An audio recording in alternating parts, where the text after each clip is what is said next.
അപകടമൊക്കെ ഉണ്ടാറുണ്ടോ ഇവിടെ?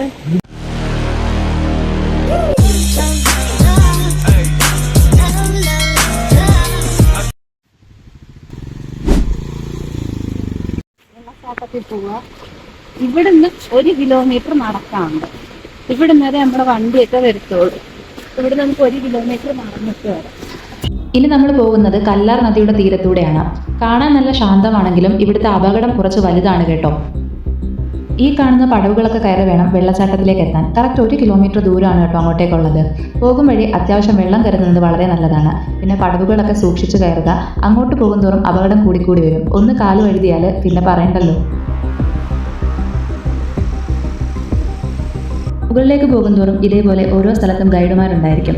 ഇദ്ദേഹം ഇപ്പോൾ പറയുന്നത് 2 ദിവസം മുന്നേ ഉണ്ടായ ഒരു അപകടത്തെക്കുറിച്ചിട്ടാണ്. ടെക്നോ പാർക്കിൽ ജോലി ചെയ്യുന്ന 2 ചേച്ചിമാരായിരുന്നു അപകടത്തിൽപ്പെട്ടത്. ഒരാൾ ഒഴുക്കിൽപ്പെടുകയും മറ്റേയാൾ രക്ഷിക്കാനായി ഇറങ്ങിയതുമായിരുന്നു. ഒഴുക്കിൽപ്പെട്ട ആൾ രക്ഷപ്പെടുകയും രക്ഷിക്കാനായി ഇറങ്ങിയ ആൾ മരണപ്പെടുകയും ചെയ്തു. സോ അങ്ങോട്ടേക്ക് ഇറങ്ങുമ്പോൾ അവിടുത്തെ ഗൈഡുമാരുടെ നിർദ്ദേശങ്ങളൊക്കെ പാലിച്ച് സ്വന്തം സുരക്ഷിതത്വം നോക്കി വേണം കേട്ടോ ഇറങ്ങാനായി. നിർദ്ദേശങ്ങൾ പാലിച്ചാൽ പിന്നെ അങ്ങോട്ടേക്കുള്ള യാത്രയിൽ വലുതായി പേടിക്കാനൊന്നും തന്നെയില്ല. പിന്നെ ആ കാട്ടിലൂടെയുള്ള യാത്ര നമ്മുടെ മനസ്സിനും കണ്ണിനും വളരെ കുളിർമ നൽകുന്ന ഒന്ന് തന്നെയായിരിക്കും.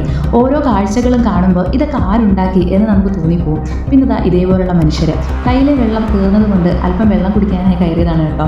അവിടെ ആകെ കുറച്ച് വെള്ളം ഉണ്ടായിരുന്നുള്ളൂ. അതിൽ നിന്നും ഒരു കവളം കുടിച്ചായിരുന്നു ബാക്കിയുള്ള യാത്ര. ഓരോ കാഴ്ചകളും കാണുമ്പോൾ ഓരോ രീതിയിലുള്ള അത്ഭുതങ്ങളായിരുന്നു എനിക്കുണ്ടായിരുന്നത്. നിങ്ങളും തീർച്ചയായും ഇവിടെ വന്നിതൊക്കെ ഒന്ന് എക്സ്പീരിയൻസ് ചെയ്യേണ്ട ഒന്ന് തന്നെയാണ്. പിന്നെ നടക്കുമ്പോൾ മുമ്പേ പറഞ്ഞതുപോലെ സൂക്ഷിക്കുക.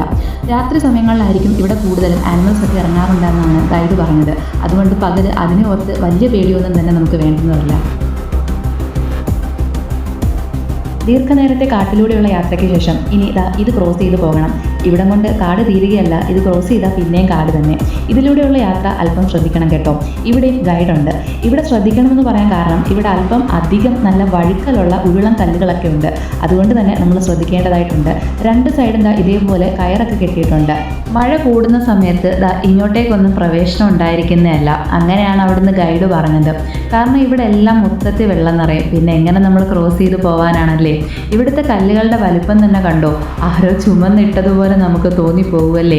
എന്തായാലും ഇത്രയും നേരം കാട് കടന്ന് ഇത് ക്രോസ് ചെയ്തപ്പം വല്ലാത്തൊരു സന്തോഷമായിരുന്നു.